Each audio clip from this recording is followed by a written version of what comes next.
জানেন যে আমাদের সরকারের নীতি হলো সবকা সাথ সবকা বিকাশ। আমরা এসসি এসটি ওবিসি মাইনরিটি এদের জন্য প্রফেশনাল কোর্সে তারা যেসব ছেলে মেয়ের ব্রিলিয়ান্ট ভালো রেজাল্ট করে অথচ গরিব, তাদেরকে রাজ্য সরকার তরফ থেকে আমরা এতদিন ধরে স্পন্সর করছি না।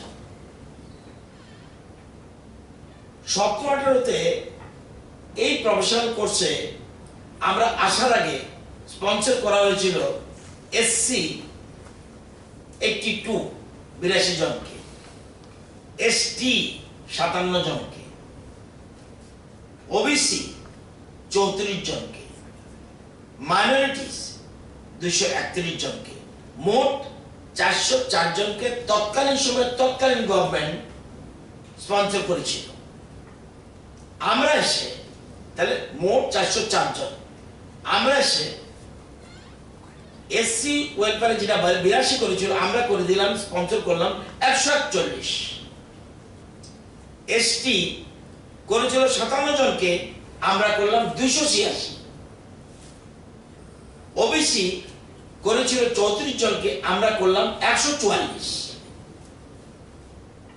মাইনরিটি করেছিল 231 জনকে স্পন্সর, আমরা করলাম 291।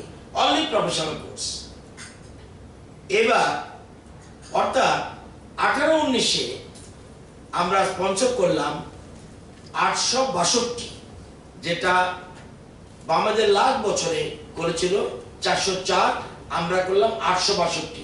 সুতরাং আমাদের মোটিভ কি towards SC ST OBC minority, এই দেখে আমরা বুঝতে পারবেন যে তারা স্পন্সর করলো 404, আমরা স্পন্সর করলাম 862, এতে বুঝতে পারবেন। 19-20-তে আমরা স্পন্সর করলাম 959, এবছর স্পন্সর করছি, এবছর স্পন্সর নয়, এবছর আমরা হেল্প করছি 1349 জনকে, 1349 জন। আপনারা জানেন যে এই যে 17, 18, 19 এগুলি স্পন্সর। আমরা দেখেছি স্পন্সরের কতগুলি সমস্যা আছে। কি সমস্যা? স্পন্সর করলে ওই ছেলেমেয়েরা পোস্ট ম্যাট্রিক স্কলারশিপ পায় না। আপনারা জানেন যে বিরাট একটা অঙ্কের পরিমাণ পোস্ট ম্যাট্রিক স্কলারশিপ পায় না। যেমন এসসি ওয়েলফেয়ারের যারা পোস্ট ম্যাট্রিক স্কলারশিপ পায়, সেন্ট্রাল টাকা, পোস্ট ম্যাট্রিক স্কলারশিপের সেন্ট্রাল টাকা। এসসি যারা তারা পোস্ট ম্যাট্রিক স্কলারশিপ পায়, নিয়ম হলো 5,000 থেকে শুরু হলো 3,62,000 পর্যন্ত। এসটিদের ক্ষেত্রে 5,000 থেকে শুরু হলো 3,50,000 পর্যন্ত। ওবিসির ক্ষেত্রে 6,000 থেকে শুরু হলো 3,25,000 মধ্যে। এটা কোর্সের উপর ডিপেন্ড করে তাদের স্কলারশিপটা। এবং সবাই কিন্তু যে পোর্টাল আছে সেই পোর্টালের মাধ্যমে করে। আমরা যখন স্পন্সর করি, এই এসসি এসটি ওবিসিরা সেই পোস্ট ম্যাট্রিক স্কলারশিপ বেনিফিটটা পায় না। মাইনরিটিসদের ক্ষেত্রে একটু অন্যরকম। মাইনরিটিদের 5,000 থেকে শুরু করে 14,000 পর্যন্ত পায়, অনেক কম। এসসি এসটি ওবিসির মতো নয়। ওটা বলেছে 3,62,000, 3,50,000, 3,25,000।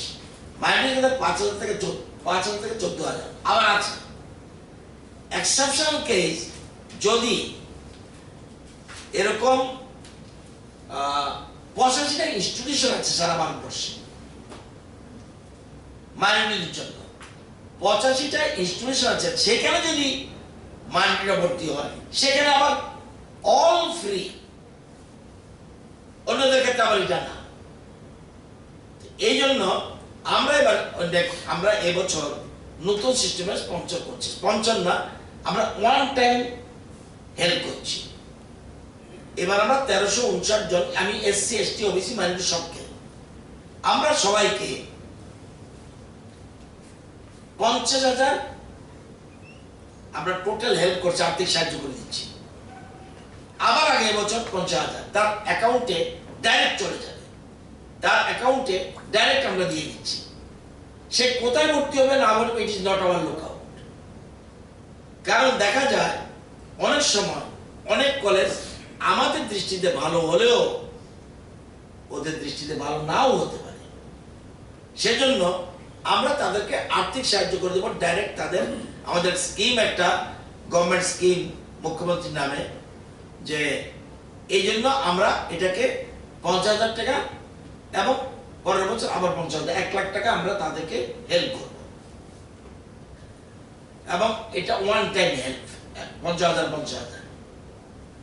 এবার এটা করলে সে সেন্ট্রাল ওই যে স্পন্সর মানে স্কলারশিপটা পুরো পাচ্ছে। এবং আরেকটা সুবিধা, এদেরকে চয়েস করছি কোথার থেকে, আমরা অনলাইন পোর্টাল থেকে।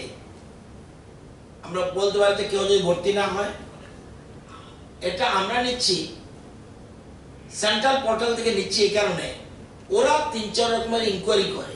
ওই ছেলেটা স্কলারশিপ দেওয়ার আগে 3-4টা ইনকোয়ারি করে আদৌ সে ছেলেটা ভর্তি বা মেয়েটা ভর্তি হয়েছে কিনা। তো এই জন্য ওই পোর্টাল থেকে নাম লিখলে সে। তদুপরি আমাদের ক্ষেত্রে আমরা ঠিক করেছি যে 2.5 লক্ষ টাকা বার্ষিক রোজগার যারা নিচে, তাদেরকে আমরা হেল্প করছি। এবং আমরা লিস্ট কালেক্ট করছি, ওই পোর্টাল থেকে আমরা পাচ্ছি যে তারা যখন প্রেয়ার করে তাদের জন্য এটা করছি। এবং আমাদের 50% মার্কস আমরা দোজ যারা যারা একটু মেধাবী তাদেরকে আমরা হেল্প করছি, মেধাবী অথচ করি। তো আমরা 1349 জনকে এবার স্পন্সর করছি। এই জন্য আমাদের টাকা খরচ হবে 6,74,50,000 ওয়ান টাইম। 6,74,50,000। এই যে 1349 জনকে SC, এর মধ্যে SC আমরা SC কে দিচ্ছি 248 জনকে, ST 450 জনকে, OBC 200 জনকে, মাইনরিটিতে 451 পিটিশন দিয়েছে। 451ই, এটা দপ্তরের মন্ত্রী আমি, 451 পিটিশন দিয়েছে। 451 জনকে আমরা সবাইকে আমরা সাহায্য করার জন্য সিদ্ধান্ত দিয়েছি, কারণ আর কোনো পিটিশন নেই। তো 6,74 লক্ষ। এছাড়া যেহেতু SC ST OBC পোস্ট স্কলারশিপটা বিরাট পরিমাণ, মাইনরিটিদের ক্ষেত্রে কম। আমাদের ওই যে 85টা ইনস্টিটিউশন বলছি, এর মধ্যে NIT ত্রিপুরা আছে, NIT আগরতলা আছে। তো NIT আগরতলাকে আমরা বাদে রাখলাম। এই মাইনরিটি যারা 451 জন, তাদেরকে আরো আমরা আমাদের দপ্তর থেকে আরো এককালে হেল্প করছি 40,000 আরো এবছরের জন্য। আগামী বছর যদি টাকা ব্যবস্থা করতে পারি, আগামী বছর এটা কিন্তু অন্যরা যেমন আমরা করবোই 50,000 মাইনরিটির ক্ষেত্রে 50,000 তো পাবেই, 50,000 প্লাস আমাদের দপ্তর মাইনরিটি ডিপার্টমেন্ট আমরা আরো 40,000 তাদেরকে দেব। কারণ তাদের পোস্ট ম্যাট্রিক স্কলারশিপ কম, সেজন্য রাজ্য সরকার মাইনরিটি স্টুডেন্টদের জন্য আলাদা 40,000। এই জন্য আমাদের অতিরিক্ত ফান্ড খরচ হবে আমাদের দপ্তরের 1,80,00,000 টাকা only for student of minorities. এটা আমরা করছি। তো এটা আপনাদের জানা দরকার, এই জন্য আমরা বলে দিলাম। একটা আনটাইমে প্রেস কনফারেন্স করার জন্য, কারণ 4টার সময় আমার ক্যাবিনেট মিটিং আছে, এই জন্য এর আগে করে ফেলছি। বিকালের দিক ক্যাবিনেটটা যদি পসিবল হয়, বিকালে আরেকটা মিটিং আছে, যদি পসিবল হয় ক্যাবিনেটের ব্রিফিং করব। এর আগে দুটো গুরুত্বপূর্ণ বিষয় আপনাদের অবহিত করছি। চাকরি সংক্রান্ত বিজ্ঞপ্তি, রাজ্য সরকারের কর্ম বিনিয়োগ ও জনশক্তি পরিকল্পনা দপ্তরের অধীন যে একটা নতুন জয়েন্ট রিক্রুটমেন্ট বোর্ডের মাধ্যমে বিভিন্ন দপ্তরের গ্রুপ সি নন গেজেটেড মোট 2410টি পদের জন্য লোক নিয়োগ করা হবে এবং জানেন এটা অলরেডি প্রসেস চলছে এবং পদগুলি হলো 1500টি এলডিসি পোস্ট, 22টি এগ্রি অ্যাসিস্ট্যান্ট, 443টি এগ্রি অ্যাসিস্ট্যান্ট, আরো 236টি জুনিয়র অপারেটর, 209টি জুনিয়র মাল্টিটাস্কিং অপারেটর। এগুলি যা বলছি এগুলি সবগুলি গ্রুপ সি। এগুলি জন্য মোট 2410 এলডিসি গ্রুপ সি 2410 এবং এগুলি সবগুলি কোয়ালিফিকেশন মাধ্যমিক পাস এবং চতুর্থ, মাধ্যমিক পাস এবং চতুর্থ। আর এছাড়া মাল্টিটাস্কিং স্টাফ যেটা গ্রুপ ডির সমতুল্য, সেখানে 2500 জনকে নিয়োগ করা হবে এবং স্থির বেতনের ভিত্তিতে রাজ্য সরকারের সংরক্ষণ নীতি অনুসারে এইসব পদগুলি নিয়োগ করা হবে। এবং এখন পর্যন্ত যারা যারা জমা দেয়নি, তো ইচ্ছুক প্রার্থীগণ আগামী 12 মার্চ, এটা লাস্ট ডেট 12 মার্চ, আজকে 2 তারিখ 2021 পর্যন্ত অনলাইনে এগুলি আবেদনপত্র জমা দেওয়া যাবে। আমি যে সকল বেকার বন্ধুরা রয়েছেন, যারা রয়েছেন, এমনকি জনপ্রতিনিধি বিভিন্ন স্তরের এমএলএ, মাননীয় মন্ত্রী মহোদয়রা বা যে কোনো রাজনৈতিক দলের কর্মকর্তারা হোক, প্রধান পঞ্চায়েত সমিতি, জেলা পরিষদ, এডিসির সাথে যুক্ত যারা রয়েছে, সবাইকে অনুরোধ করছি, সবাইকে যাতে অবহিত করা হয়, তারা যেন জমা দেয় উইদিন 12 মার্চ 2021 পর্যন্ত। এবং এদিকে এটা 12 তারিখ, আর এটা বলে দিচ্ছি, এখন আমরা ঠিক করেছি এই লাস্ট ডেটের পরে পরীক্ষা হবে এদের জন্য মোট, যেমন গ্রুপ সি পদে পরীক্ষা হলো 200 মার্কস, গ্রুপ সি পদে পরীক্ষা হলো 200 মার্কস, 170 রিটেন, আর 30 হলো ইন্টারভিউ। 170 রিটেন, 30 হলো ইন্টারভিউ।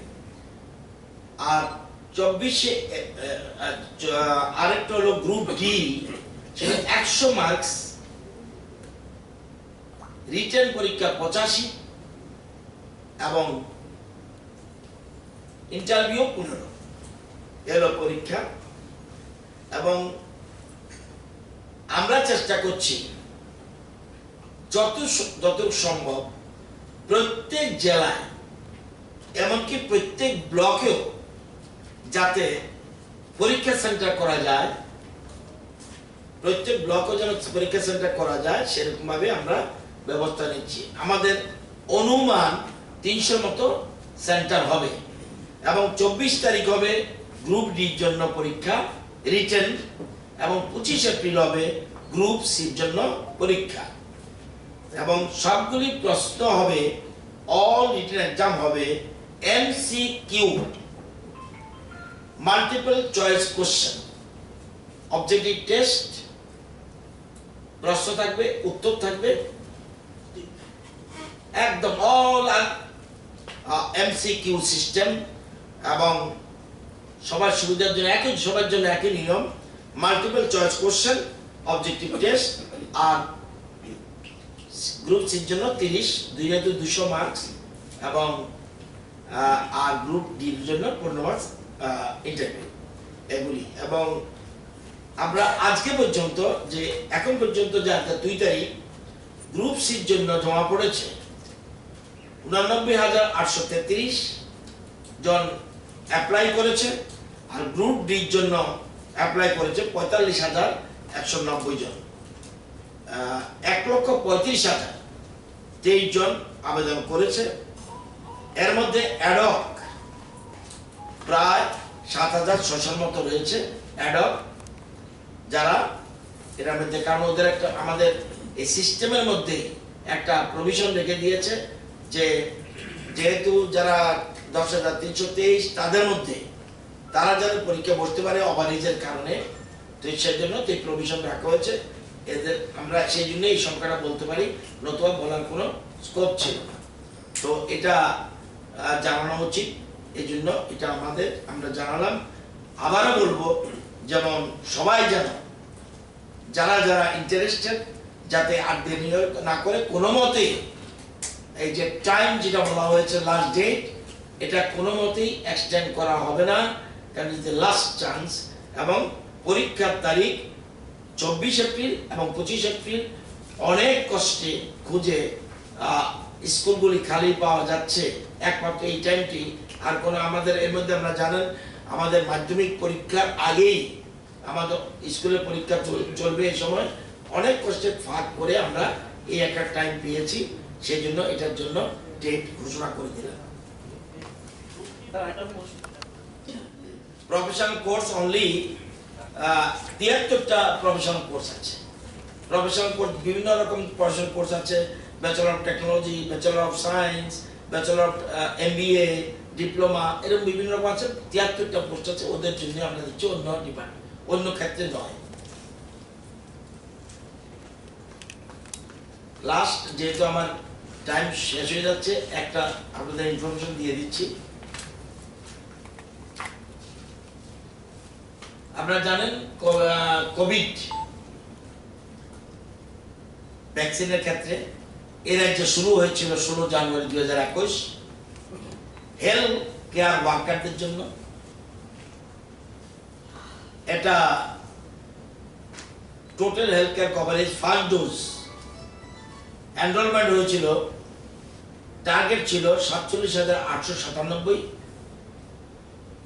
অ্যাচিভমেন্ট 41,067 এবং কাভারেজ হয়েছিল 85.7%। সেকেন্ড ডোজ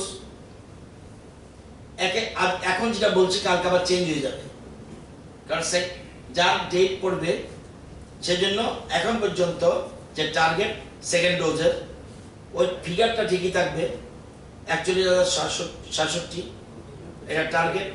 যেহেতু ফার্স্ট ডোজ নিয়েছে, তো সেকেন্ড ডোজের জন্য এরা নিয়েছে এখন পর্যন্ত 22,780, 55.4%। তো এটা হলো হেলথ কেয়ার ওয়ার্কার। এবার আসেন ফ্রন্টলাইন ওয়ার্কার্স, বিশেষ করে revenue, paramilitary, military, police, municipality, এরা টার্গেট গ্রুপ এনরোলড 64,938 এবং এটা ফেব্রুয়ারি ফেজ 2 ফেব্রুয়ারিতে শুরু হয়েছে। অ্যাচিভমেন্ট 49,360 ফার্স্ট ডোজ নিয়েছে, পার্সেন্টেজ 76%।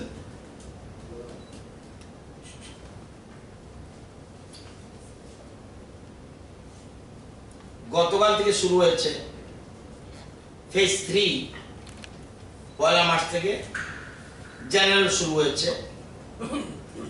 60 ঊর্ধ্বে সবাই, 60 বছরের ঊর্ধ্বে সবাই, 40 to 60 যারা কোমরবিডিটিস, সুগার, প্রেসার বা কোনো অন্য কিছু আছে এদের জন্য। গতকাল এরকম কোমরবিডিটিস গ্রুপের পেয়েছে 326 জন, 60-এর ঊর্ধ্বে নিয়েছে 728 জন। আপনারা জানেন যে ফার্স্ট উইক অফ অক্টোবর সেদিন পজিটিভিটি রেট ছিল 11.24%। আজকে 25 ফেব্রুয়ারি টু 1 মার্চ এই যে তারিখটা 0.79%। যদিও 0.79%, যদিও মাঝখানে 18 জানুয়ারি 3 ফেব্রুয়ারি পর্যন্ত 10 ফেব্রুয়ারি পর্যন্ত এটা কমে গেছিল 0.05%। এটা মাঝখানে 0.13 হলো, 13 হলো, এরপর 1.06, আবার কমে এসে 0.79। এই বাড়ার কারণ হলো 23টা ভুলভাবে রিপোর্ট হয়েছে অ্যান্টিজেন এবং আরটিপিসিআর জন্য। তো এটা সারা ভারতব্যাপী এরকম একটা ট্রেন্ড, যদিও আমাদের রাজ্যে অনেকটাই কম, কিন্তু আমাদের সবাই সতর্ক থাকতে হবে, সচেতন থাকতে হবে, মাস্ক পরতে হবে, হাত ধুতে হবে, দৈহিক দূরত্ব মেনটেন যতটুকু সম্ভব আমাদের এটা রাখতে হবে। আমরা যদি ডেইলি ওয়াইজ আমরা যদি দেখি, ডেইলি ওয়াইজের আমাদের পজিটিভিটি রেট গতকাল 0.49, এর আগের দিন ছিল 0.00, মানে কিছু ছিল না। এর আগের দিন ছিল 1.83%, যদিও ডেথ কেস নেই, কিন্তু মাঝখানে এটা। এবং আমরা যদি দেখি টেস্টের ক্ষেত্রে, আমি যদি 17 জানুয়ারি কত টেস্ট হয়েছিল? 461। কালকে কটা টেস্ট হয়েছে? 611। 18 জানুয়ারি কটা? 808। 277, 547, 514, 574, 450। একটু যেহেতু ভ্যাকসিনের দিকে একটু যোগ গেছে, এই জন্য এদিকে, তবু এটাকে আমরা আরো ব্যাপকভাবে ব্যবস্থা করতে, ভ্যাকসিনের মাত্রাটা বাড়িয়ে দিতে হবে। আপনারা জানেন যে আমাদের মন্ত্রিসভা একটা সিদ্ধান্ত নিয়েছিল যে সাংবাদিক বন্ধুরাও ফ্রন্ট লাইন ওয়ার্কার হিসেবে আমরা মনে করেছি। আমরা ক্যাবিনেট, আমাদের মানসিকতা ছিল বলে আমরা এই ধরনের সিদ্ধান্ত নিয়েছি। সিদ্ধান্ত এবং মোস্ট প্রবাবলি তারিখটা ছিল 28 জানুয়ারি 2021, এবং সাথে সাথে আমরা মন্ত্রিসভার সিদ্ধান্ত হয়েছে তাদেরকেও, তারা বহু এতে পজিটিভ কেস পাওয়া গেছিল, কেউ অসুস্থ ছিল, পরবর্তী সময় তাদের ট্রিটমেন্টের ব্যবস্থা হয়েছে, সবকিছু হয়েছে, কিন্তু তারাও একটা গুরুত্বপূর্ণ ভূমিকা পালন করেছে। সেই জন্য আমরা ডিসিশন নিয়েছিলাম। ডিসিশন নেওয়ার পর সাথে সাথে তথ্য দপ্তরকে জানানো হয়। তথ্য দপ্তর তাড়াতাড়ি সবাইকে